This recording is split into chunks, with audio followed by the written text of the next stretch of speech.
Time now for your forecast first. WRBL News 3 First Alert Weather. Columbus Public Library, what a view that you're looking at right now, live picture. 78 degrees out there. Look how fast the air has dried. Dew point temperature, 39 degrees. What does that mean? Yesterday, remember how it felt? It was in the 60s. That's the difference. Almost half drier than what it was yesterday at this time. So humidity in just simple terms, 25%. That's very low. So that'll allow us tonight with clear skies to cool us down. In the morning, we could be talking jackets. In the afternoon, look at this. We're talking shorts with warm temperatures. And that storm system is packing a punch now in the northeast. And for us, we got a great weekend in store. You're watching WRBL News 3 on your side. We'll just not tolerate it. It's unacceptable, and it cannot be tolerated.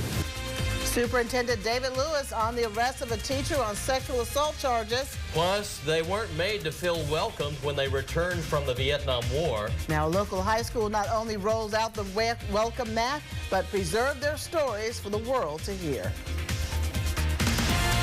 On your side, this is News 3 Evening Edition.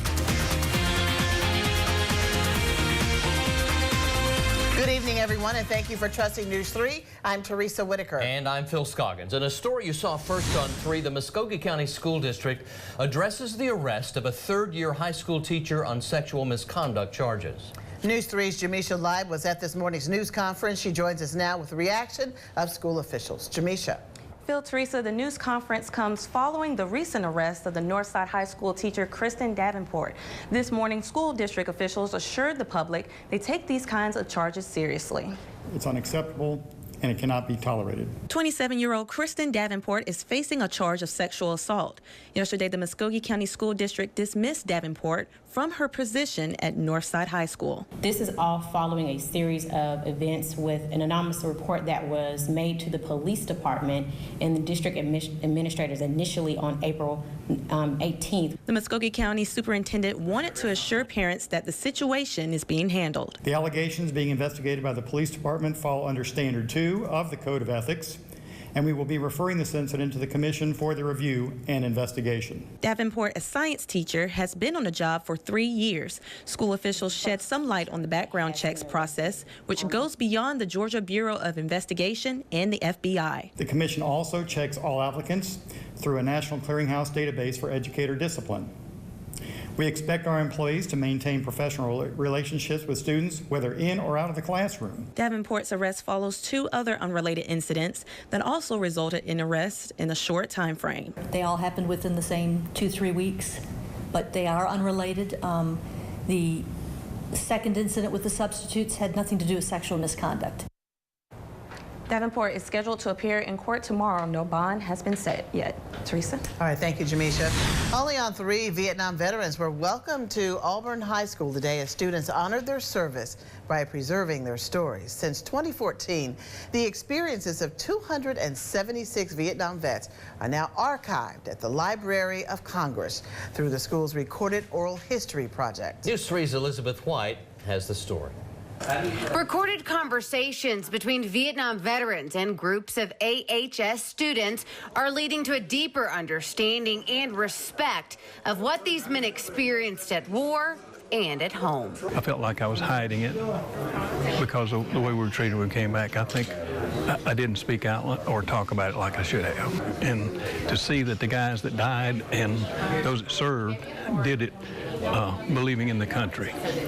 Did it feel good to share that today? It did. It did. And those 3 kids did a wonderful job, and they listened. So I think it was good for both of us. I feel like it's what they deserve.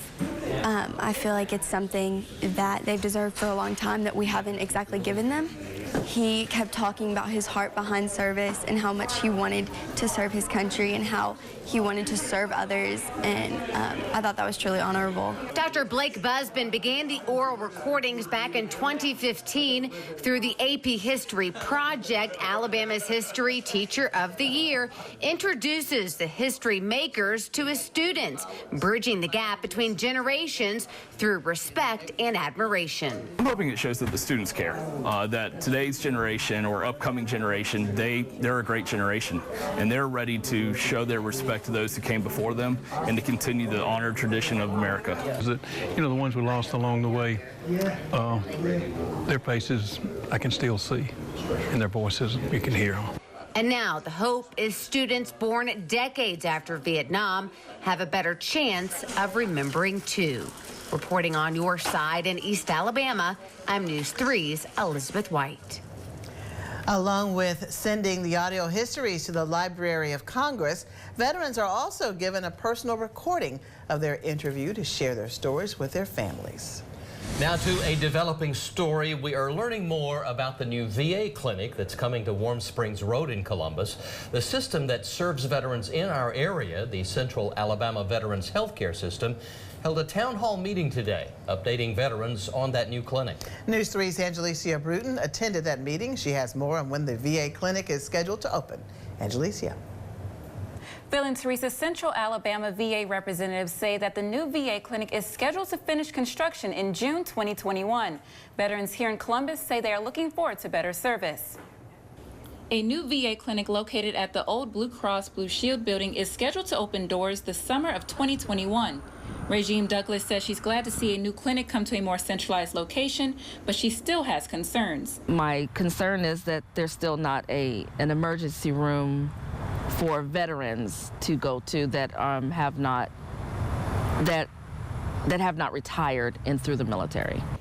Congress approved space for the new 58,000 square foot community-based outpatient clinic, but House says that the facility size is not large enough to serve the veteran community here in Columbus. The problem is the VA asked for 58,000 square feet. They should have asked for probably about 110 because they are building clinics around the country, and I see press releases all the time for veterans populations that are smaller than ours, and the clinic is double the size.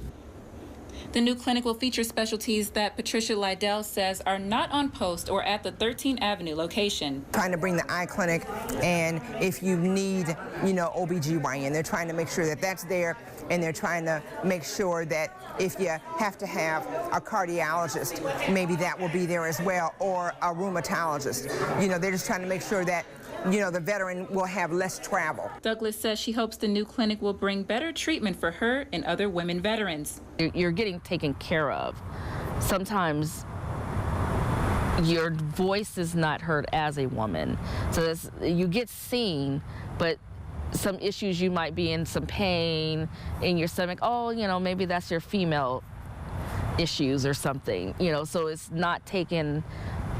Is taken more lightly. With the female veteran population continually increasing, the VA says they are implementing more women health care programs to accommodate all veterans. During the meeting, the VA representatives recognized that the veteran population in the area is over 70,000 and growing. Initially, the VA used the health system enrollment rather than the census figure. Veterans say although the size is not ideal, they are hopeful for what a new clinic will bring to the community. All right, thank you, Angelicia. Now coming up on the evening edition. Beginning with abandoned properties, a new city project is looking to turn blight into life. And temperatures out there, 78 degrees at this hour, feeling good. And the winds, they've been calming down the last hour after having gusts close to 30 miles per hour this afternoon. Check this out. We got up to 79 today, and we had a low 60. I'm going to walk you ahead in this weekend forecast and show you what's in store next week. It's going to become unsettled, but not until the end of next week. Stay tuned.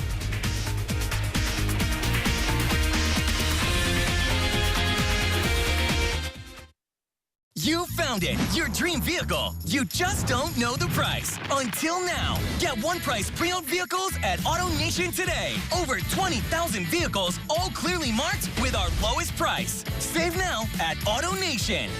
A new car is one of the biggest purchases you'll make. That's why Lynch Chevrolet Cadillac of Auburn proudly protects every new vehicle we sell with our Lifetime Warranty Plus. When you purchase a new vehicle from Lynch, it's covered with a true lifetime warranty for as long as it's yours. Unlimited years, unlimited miles, nationwide coverage. Plus, at Lynch Chevy Cadillac, we offer loaner vehicles, complimentary shuttle service, and free car washes for life. Lynch Chevrolet Cadillac's Lifetime Warranty Plus. Learn more at lynchchevy.com.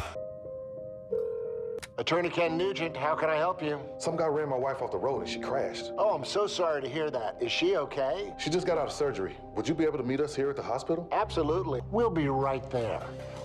I'm so glad I called the Ken Nugent Law Firm. They settled my wife's case for $650,000. Now, I can't guarantee you that much, but if you or a loved one has been hurt in a car accident, we'll be right there. One call, that's all. Call 1-800-CALL-KEN. Built as user-friendly as it is budget-friendly, the Kubota Z100 zero-turn mower cuts a lawn worth admiring.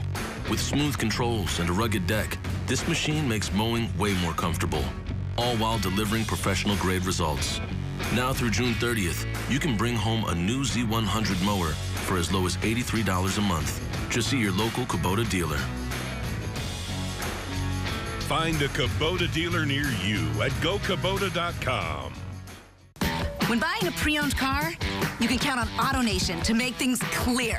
Like our one-price pre-owned vehicles. Every AutoNation store has access to over 20,000 used cars at one low price. Hurry to AutoNation. Too many rundown houses in Columbus. Mayor Skip Henderson made a promise to clean them up. News 3's Chuck Williams is digging deeper into the problem and how a piece of the city's new $282.5 million budget proposes to fix it. Chuck. Phil, Teresa, ridding the city of urban blight is a signature project in the 2019-2020 fiscal budget. Demolishing 156 condemned properties will take money, $1 million. People come in and strip out the electrical wiring. They come out and strip out the plumbing, the piping, anything that may be worth any value. So unfortunately, this is what you have left. What's left is blight. The city's director of codes and inspections, John Hutchinson, must deal with the problem. He's made a case to council to take down abandoned properties in bulk. It's a very big problem. I think it affects everything from homeowners to neighborhoods to development, future development. All of that is affected by these properties that are an eyesore to the community. Money from additional sales tax revenue and city fees has allowed Mayor Skip Henderson to put $1 million in the proposed budget to deal with blight. He considers that an investment. The danger in not addressing them is they begin to, the attitude of the neighborhood begins to change. It's that broken window syndrome, so that the next door neighbor starts taking less interest in maintaining his lot, and then the next one, then on, and it really turns into an overall epidemic of blight if you don't control it. The issue is heaviest on the south side, but Hutchinson points out there are blighted properties scheduled for demolition in all 8 city council districts. This burned home at 5115 Buena Vista Road has been a danger to the community for more than 2 years. We got a daycare literally right there on the other side, literally right next door to this place. 5115, exactly. Then there are the trailer parks. That will take more than $425,000 to mitigate. So unfortunately, these vacant areas that are not supervised, that are not managed, that are just kind of wide open, unfortunately, things can happen in these areas, and we're trying to prevent that. There are a number of other big line items in this year's proposed budget. Over the next month, as council debates it, I'll dig deeper into that budget and how it impacts citizens. Guys? All right, thank you so much, Chuck. Well, the weekend is here and the forecast is absolutely fantastic. As Chief Meteorologist Bob Jeswell can tell us.